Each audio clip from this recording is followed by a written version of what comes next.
Meron lumalabas na balita ngayon na baka magpalitan ng big men itong Magnolia at Terra Firma.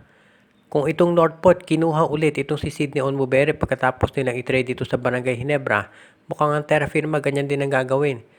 Kukunin nila ulit itong si James Laput mula dito sa Magnolia Chicken Templados kapalit ni kay Mark Carino. Kung inyong maalala, ito si James Laput ang nag-draft dyan, itong Terra Firma. Pero tinrade nila dito sa Magnolia kapalit ni Kyle Pascual at Justin Melton. Pero ngayon mukhang babalik na itong si James Laput dito sa Terra Firma. At ang magiging kapalit si kay Mark Carino na center ngayon nila. Itong si Carino ay backup center nitong Terra Firma para kay Isaac Go. Pero siyempre si Isaac Go wala na dito sa Terra Firma ngayon, nasa Hinebra na. At ang main man nila ay itong si Christian Stan Hardinger. So abangan na lang natin kung ano magiging sitwasyon dito. Pero mukhang maliwanag, itong barangay o rather itong Magnolia Chicken Templados, hindi pa tapos dito sa mga movement na gagawin nila. Kung sakasakali na itong si Kemar Carino mapunta dito sa Magnolia Chicken Templados, ang laking bagay niyan dahil itong si, well sabihin na natin na ito si Kemar Carino, isa sa pinakamahusay na shot blocker dito.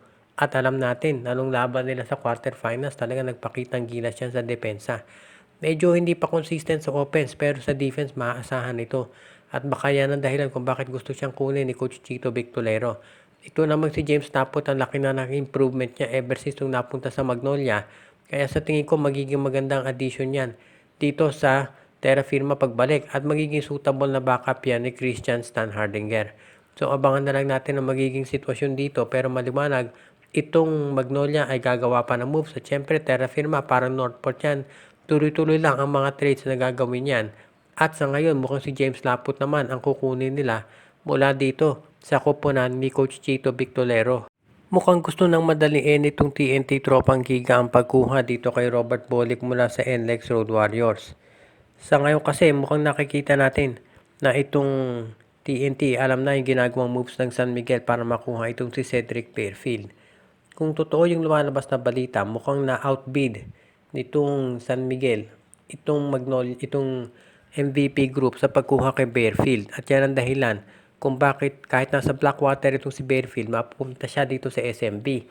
Kung natatandaan ko, parang ganyan din na nangyari dito kay Christian Stan Hardinger, na outbid din yata yan. Pero hindi ako sure. Pero sa ngayon, itong kay Fairfield, mukhang maliwanag na ganyan ang nangyari.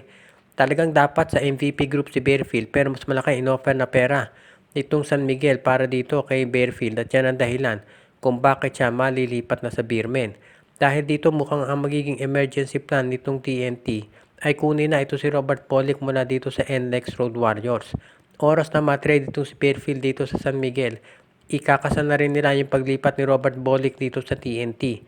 Hindi pa maliwanag kung sino magiging kapalit sa NLEX pero siyempre kinakailangan gamitin yung Blackwater sa trade na yan dahil sister teams ang TNT at NLEX. Abangan na lang natin kung sino ang makukuha din ng kapalit. Ang maliwanag dito, hindi naman basta-basta i-standby lamang itong si Chot Reyes habang nagpapalakas ng koponan itong San Miguel. Tignan na lang natin kung ano ang gagawin ng SMB ngayon. Dahil alam nila siyempre ang ginagawa din ng TNT. Bukod dito sa pagkuha kay Fairfield, baka ito si William Navarro kunin na rin ng San Miguel. So mukhang maliwanag na magpapalakas talaga itong San Miguel ngayon.